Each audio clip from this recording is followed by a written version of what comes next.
जो मैं मेरे बच्चे को पिला रही हूँ वो दूध तो है ही नहीं, खून है। मेरे बच्चे को उल्टी हुआ दूध पीने के बाद मेरी तो फट गई थी, दोनों निपल्स फटे, उसमें से खून निकला, उसके ऊपर ब्राउन लेयर आया, फिर उसमें पस हुआ और मुझे डॉक्टर ने बोला दोनों निपल्स को कट कर दो। तो मैं क्या चीज़ हूँ पता है? एक्सीडेंट की पैदाइश। मेरी माँ का पेट 3 टुकड़ों में कटा है और मैं पैदा हुई, और उस कुत्ते से मुझे एक लड़के ने बचाया जो अल्टीमेटली मेरा फ्रेंड बना और जो मेरा पति बना बाद में। 40 लोगों ने साथ में बोला, छी ऐसे लड़के के साथ शादी करेगा तो एक तो सुखी नहीं होगा, और दूसरा बात गारंटी 6 महीने में डिवोर्स। ब्रेस्ट फीडिंग सुना सुना वर्ड है, राइट? यस, नेचुरल है, सबको आता है, हर लड़की माँ बनने के बाद करती है। मेरी तो ब्रेस्ट फीडिंग करते करते फट गई थी। क्या फटी पता है? दोनों निपल्स फटे, उसमें से खून निकला, उसके ऊपर ब्राउन लेयर आया, फिर उसमें पस हुआ और मुझे डॉक्टर ने बोला दोनों निपल्स को कट कर दो। 2 कॉमन चीज़ें मोस्ट कॉमनली सुनने में आती है, उसमें से एक है शादी, बर्बादी, आबादी, रिस्पॉन्सिबिलिटी, पता नहीं कैसे मैनेज करना है, और दूसरा एक बहुत कॉमनली वर्ड है ब्रेस्ट फीडिंग। गाय भैंस करते हैं, औरतें करती है, बहुत नेचुरल है, बट नेचुरली आता है क्या, इसके बारे में कोई बात ही नहीं कर रहा है। और यही 2 चीज़ें हैं जिन्होंने मेरी ज़िंदगी बदल दी। आप में से बहुत सारे लोग ऐसे होंगे जिन्होंने अपनी मम्मी के मुंह से अपने खुद की डिलीवरी का एक्सपीरियंस सुना हुआ है। मेरे लिए बहुत सिंपल था, डॉक्टर ने आके पापा को पूछ लिया, बोलो माँ चाहिए या बच्चा चाहिए, और पापा ने सिलेक्ट कर लिया माँ चाहिए, बच्चा नहीं हो तो भी चलेगा। तो मैं क्या चीज़ हूँ पता है? एक्सीडेंट की पैदाइश। नहीं चाहिए था बट हो गया, या नहीं बचने वाला था और हो गया। लेकिन मेरे पैदा होने के पूरे सिचुएशन में मेरी माँ का पेट 3 टुकड़ों में कटा है, 27 स्टिचेस में सिया गया है, और मैं पैदा हुई एकदम हट्टा कट्टा खाते पीते घर का आलसी टट्टू बच्चा। ये आलसी टट्टू बच्चा क्या होता है? हम लोग बच्चे को खेलने के लिए क्या करते पता है? सामने वैन रखते हैं, आजा आजा आजा खेलने के लिए। मैं लाइफ में आगे नहीं जाऊंगी, उधर ही बैठी रहूंगी, कोई आके मुझे लेके जाए तो मैं खेलूंगी। और इतने मोटे बच्चे को लोग उठाते तो है नहीं, तो हेल्थ वहीं से इशू के तौर पे देखना चालू हुआ। और वहाँ पे मेरी मम्मी ने एक सीड डाला मेरे अंदर, जो था डिसिप्लिन का seed. Discipline of what? Exercise. अगर आप एक्सरसाइज करोगे तो आपको उस दिन खाना मिलेगा, एक्सरसाइज नहीं करोगे तो उस दिन का खाना तो भूल जाओ। पापा की सैलरी 600 रुपये, दोनों बच्चों में से एक का ही एजुकेशन आगे कर सकते थे। भाई बड़ा था तो उसका एजुकेशन आगे चला। पापा ने बोला आप कॉमर्स में एडमिशन ले लो, आगे ये पढ़ाई करना बहुत मुश्किल हो जाएगा। और तभी मैंने योगा सिखाना शुरू किया। मस्त कमाई थी मेरी, 200 रुपये महीना, पर चल जाता था, एटलीस्ट शुरुआत तो हुई। और वहाँ से धीरे धीरे धीरे ज़िंदगी आगे बढ़ी। मैंने ग्रेजुएशन कंप्लीट किया, तो तभी मैंने डाइटेटिक्स करने के बाद पोस्ट ग्रेजुएशन इन फिटनेस किया। फिर लाइफ में आया नेक्स्ट टर्न। मैं एक जगह पे स्पोर्ट्स के लिए जा रही थी और एक काला कुत्ता मेरे पीछे लगा, मैं आगे, कुत्ता पीछे। बहुत डर लगता है मुझे कुत्ते से, और उस कुत्ते से मुझे एक लड़के ने बचाया जो अल्टीमेटली मेरा फ्रेंड बना और जो मेरा पति बना बाद में। मस्त है श्रेया, लाइफ तो सेट हो गई शादी के बाद। सॉरी, वैसा कुछ हुआ नहीं है एक्चुअली मेरी लाइफ में। सो जैसे ही उसको लड़की पसंद आ गई तो उसने घर पे जाके बताया कि लव मैरिज करना है, मुझे लड़की पसंद है। मुझे लेके गए 40 लोग, डेकोरेशन के लिए लड़की को लेके जाते हैं वैसे लेके गए थे, और 40 लोग मुझे देख रहे हैं। 40 के 40 लोगों ने साथ में बोला, छी ऐसे लड़की के साथ शादी करेगा तो एक तो सुखी नहीं होगा, और दूसरा बात गारंटी 6 महीने में डिवोर्स। फिर मेरे पति ने एक लाइन बोला, दोस्त को अच्छा दिखाना आसान है या अच्छे दिखने वाली लड़की को दोस्त बनाना आसान है? वो बोला नहीं, ऑप्शन 1 इज बेटर, मैं दोस्त से शादी करूंगा। शादी हो गई, और शादी होने के बाद हम लोग उस टर्म पे आते हैं, जिंदगी खत्म। हम लोग 4 जनरेशन साथ में रहते हैं, किचन संभालो, घर संभालो, पति को संभालो। तब तक योगा सिखाना चालू था, प्रेगनेंसी रह गई, और प्रेगनेंसी का मोटो नॉर्मल डिलीवरी चाहिए, बिकॉज हम लोग उस दुनिया में रहते हैं जहाँ पे normal delivery is a success, C section failure. लोग न्यूज़ कहते हैं लड़की हो सी सेक्शन हुआ, आजकल की लड़कियों को ना वो सहन ही नहीं कर सकते हो, डॉक्टर पैसों के लिए सी सेक्शन करता है। क्या डिफाइन कर रहे हो एक औरत के लिए? कट के निकला या नीचे से निकला? बट बच्चा निकलने के बाद एक्चुअली माँ की ज़िंदगी शुरू होती है। मेरी ज़िंदगी शुरू हुई, बट जैसे मैंने स्टार्टिंग में बोला वो फट गई।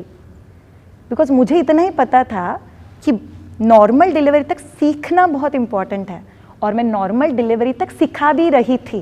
बिकॉज तब तक I became a child birth educator, जो कपल्स को सिखाता है प्रेगनेंसी के बारे में, न्यूट्रिशन के बारे में, डिलीवरी के बारे में। ब्रेस्ट फीडिंग सिखाना होता है उसकी ज़रूरत क्या है? वो तो घर का कोई भी इंसान सिखा देगा। मेरे खुद के घर में 14-15 औरतें हैं, उसमें से कोई ना कोई तो मुझे सिखा ही देगा। ऐसा सोच के हम लोग गए। सो ब्रेस्ट फीडिंग के बारे में जो भी आता था वो एक ही क्वेश्चन पूछता था, ब्रेस्ट फीडिंग जम रहा है?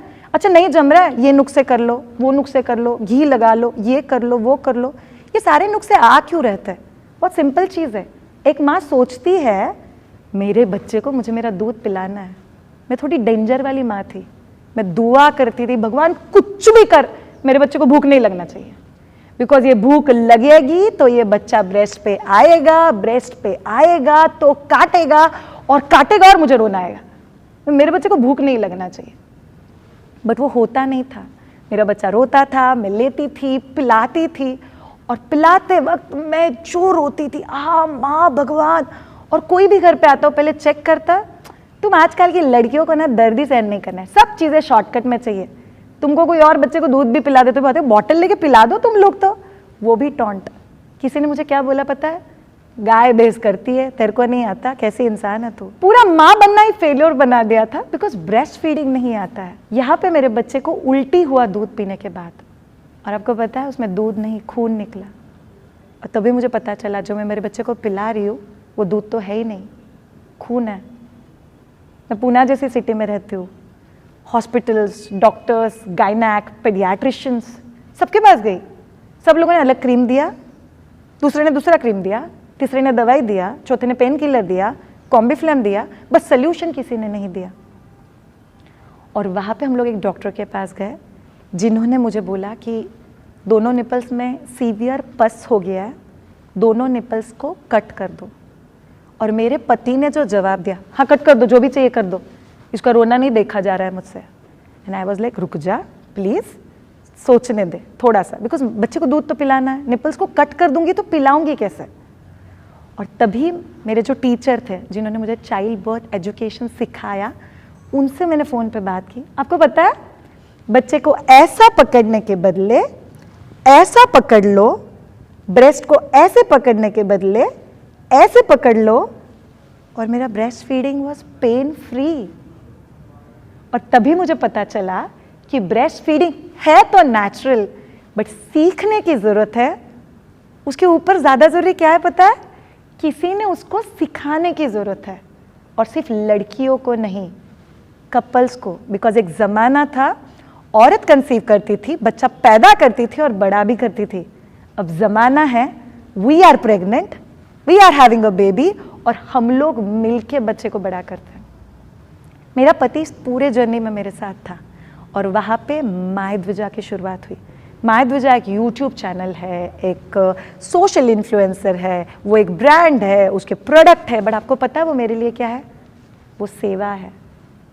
कि जो तकलीफ मुझे हुई है वो एटलीस्ट किसी और लड़के को ना हो, जिसको मैं अगर कुछ भी सिखा सकी। तो व्हाट्सएप के थ्रू मैं लोगों को हेल्प करने लगी कि कोई भी स्टूडेंट है उसको ब्रेस्ट फीडिंग में तकलीफ आ रहा है, ये ले, ये कर ले, ये ट्राई कर ले, ये ट्राई कर ले। ये मेडिकल सॉल्यूशंस नहीं है, ये बस इतना ही, ऐसे कर दो, ऐसे कर दो, ऐसे पकड़ लो, हो जाएगा। छोटे छोटे ट्रिक्स एंड ट्विक्स, बट कोई सिखाने के लिए चाहिए। और वहाँ पे मुझे पता चला, हुई माँ 2 मिनट से ज़्यादा का तो वीडियो जाता नहीं है, तो करने क्या गए, हो क्या गया। और अगर बड़ा वीडियो किसी को भेजना है, तभी से YouTube की जर्नी शुरुआत हुई। कोई भी औरत अगर मुझे कुछ भी क्वेश्चन पूछती है ब्रेस्ट फीडिंग रिलेटेड, जो मुझे लगता है बहुत सारे लोगों को हेल्प होगा, उसका एक नया वीडियो बन जाता है। वहाँ पे मेरे लाइफ में एक नेक्स्ट बहुत इंपॉर्टेंट मोड़ लिया।